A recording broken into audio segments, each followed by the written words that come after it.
Second half కొంచెం log అనిపిస్తుంది, but climax చాలా బాగుంటుంది. మళ్ళీ క్లైమాక్స్ కానీ ఆ విఎఫ్ఎక్స్ కానీ ప్రభాస్ గారి యాక్షన్ కానీ ప్రతిదీ కూడా అంటే ఒక వింటేజ్ ప్రభాస్ గారిని చూసిన ఫీలింగ్ వచ్చింది. బుజ్జిగాళ్ళు ఎలా అయితే డైలాగ్ డెలివరీ డిక్షన్ ఉంటుందో ఆ డైలాగ్ డెలివరీ అది కనిపిస్తుంది మనకి కంప్లీట్ గా. అండ్ తమన్ మ్యూజిక్ అయితే ఇరగేస్తారు. ఆయన ఎప్పుడు కూడా అదే డౌట్, ఏం తాగిన మ్యూజిక్ కొడతాడు అనే డౌట్ అయితే నాకు ఎప్పుడు ఉంటుంది. తమన్ మ్యూజిక్ చాలా బాగుంది. అండ్ క్లైమాక్స్ లో బీజిఎం అయితే సూపర్, సాంగ్స్ బాగున్నాయి.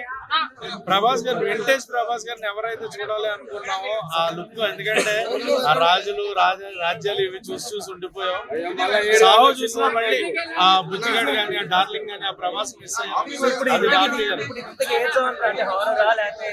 హారర్ ఫ్యాంటసీ కంప్లీట్ గా, అంటే వాళ్ళు చెప్తే వస్తారు ముందు నుంచి కూడా మన ఇండియాలో ఎలాంటిది లేదు అని. సో అలాంటి కంప్లీట్ జోనరే హారర్ ఫీల్ అవుతాము. ప్రభాస్ గారు కామెడీ ఎంటర్టైన్మెంట్ ఖచ్చితంగా థియేటర్ లో ప్రభాస్ గారు ఫ్యాన్స్ చూసే సినిమా. బ్యాక్గ్రౌండ్ స్కోర్ చాలా బాగుంది. తమన్ గారు బీజిఎం ఇరగేస్తారు. సో ఎవ్రీథింగ్ సక్సెస్ఫుల్ ఫుల్ఫిల్మెంట్ చేస్తారు. బాగుందన్న. ఏంటి అంటే ఎక్కువ మాట్లాడలేదు, రెబల్స్ హ్యాపీ ఫీల్ అవుతారు ఈ సినిమా ఖచ్చితంగా ఫీల్ అవుతారు. చాలా ప్రీవియస్ పడలేదు చాలా చోట్ల, ఇక్కడ పడింది ఒక 2-3 days. ఎలా అనిపించింది? ఫైనల్లీ వెయిట్ కోసం అయితే చాలా వెయిట్ చేసాం, కానీ చాలా బాగుంది మూవీ అయితే. మ్యూజిక్ ఎట్లా ఉందండి? Music, horror scenes, romantic scenes, Prabhas all good, చాలా బాగుంది. అంటే హీరోయిన్స్ ముగ్గురు ఉన్నారు కదా, ఎట్లా ఉంది? హీరోయిన్స్ ముగ్గురున్న వింటేజ్ ప్రభాస్ కోసం వెయిటింగ్ ఫ్యాన్స్. సో ముగ్గురు హీరోయిన్స్ బాగా చూపించాడు. డార్లింగ్ సరిపోయారా ముగ్గురు? సరిపోరు డార్లింగ్. మైండ్ గేమ్ ఆడతానని చెప్పారు కదా మారుతి గారు, ఏమంటారు? అంటే మీరు ఆయన అనుకున్న విధంగానే చూపించారా? అనుకున్న విధంగా కంటే ఇంకా ఎక్కువ ఉంది, ఎక్కువ చూపించాడు. ఇప్పుడు ఇది హారర్ ఫిల్మా లేకపోతే ఫ్యాంటసీయా లేకపోతే అన్ని హారర్, రొమాంటిక్, ఇంకా వింటేజ్ ప్రభాస్ లుక్స్ మొత్తం చూపించారు. బాగుంది. ఎమోషన్స్ డే 1 కలెక్షన్స్ అన్ని ఎలా ఉండబోతున్నాయి? ప్రభాస్ గారు ఆల్మోస్ట్ రీచ్ అవుతాయి. క్లైమాక్స్ ఎలా? క్లైమాక్స్ బాగుంది. ఎక్స్పెక్ట్ చేయాల క్లైమాక్స్ అట్లా పార్ట్ 2 ఉంటుందని ఎక్స్పెక్ట్ చేయాల. క్లైమాక్స్ బాగుంది.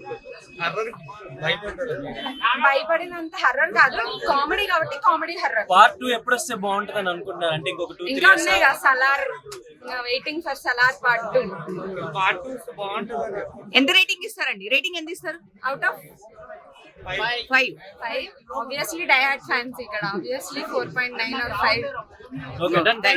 ప్రభాస్ గారిని చాలా రోజుల తర్వాత ఇన్ని వేరియేషన్స్ లో ఆ కామెడీ టెక్స్చర్ తోటి చూడడం చాలా హ్యాపీగా అనిపించింది. విజువల్ వండర్ అయితే కనిపించింది అని చెప్పచ్చు. ముఖ్యంగా బ్యాక్గ్రౌండ్ స్కోర్ అయితే చాలా చాలా బాగుంది. తమన్ గారి బ్యాక్గ్రౌండ్ స్కోర్ అయితే అదిరిపోయిందని చెప్పొచ్చు. అండ్ ప్రభాస్ గారు చాలా గెటప్స్ లో మనం చూస్తున్నాం. కొన్ని సర్ప్రైజెస్ ఉన్నాయి, I don't want to reveal it, ఏంటి ఎలాగా అన్నది. అండ్ జోకర్ గెటప్ అయితే చూపించారు కదా ట్రైలర్ లో, దాంతో చాలా ఇంపార్టెంట్ లీడ్ ఉందన్నమాట. అది మీకు సినిమా చూస్తేనే అర్థమవుతుంది. సో రాజా సాబ్ ఫ్యాన్స్ అందరికి కూడా పెద్ద ట్రీట్ అని చెప్పుకోవాలి. ఫ్యాన్స్ అందరూ కూడా వాళ్ళ ఇంట్లో ఒక పండగలాగా జరుపుకుంటారు ఈ రాజా సాబ్ సినిమా. ప్రతి ఒక్క స్టేట్మెంట్ చెప్పండి, బ్రెయిన్ తో గేమ్స్ ఆడతాను. ఖచ్చితంగా సెకండ్ హాఫ్ లో చాలా బాగా ఆడాడు. మేమంటే చాలా డిసప్పాయింటెడ్ గా వచ్చాం థియేటర్కి, ఎందుకంటే బయట ఇష్యూ వల్ల మాకు షోస్ ఇవ్వలేదు సరిగ్గా. ఫ్యాన్స్ కి ఏంటి ఏం జరుగుతుంది రిలీజ్ అనేది సరిగ్గా లేదు. బట్ సినిమా చూసాక అవన్నీ మర్చిపోయి చాలా satisfied. And we are very proud of our Prabhas. ఎందుకంటే ఇండియన్ సినిమాలో ఎప్పుడు ఒక కొత్త స్క్రిప్ట్స్ చూస్ చేసుకున్నారు. కల్కి కానీ ఒక సలార్ కానీ, ఖచ్చితంగా ఇప్పుడు కల్కి సలార్ ద్వారా మేము హ్యాట్రిక్ అవుతుంది. Yes, we are very confident. చాలా బాగా తీసేసి. మ్యూజిక్ గురించి ఏం చెప్తారు? Music, Thaman music, Thaman main music highlight అయితే క్లైమాక్స్ మెషిన్ గన్ అది ఇది అన్నారు, బట్ డైరెక్ట్ న్యూక్లియర్ బాంబ్.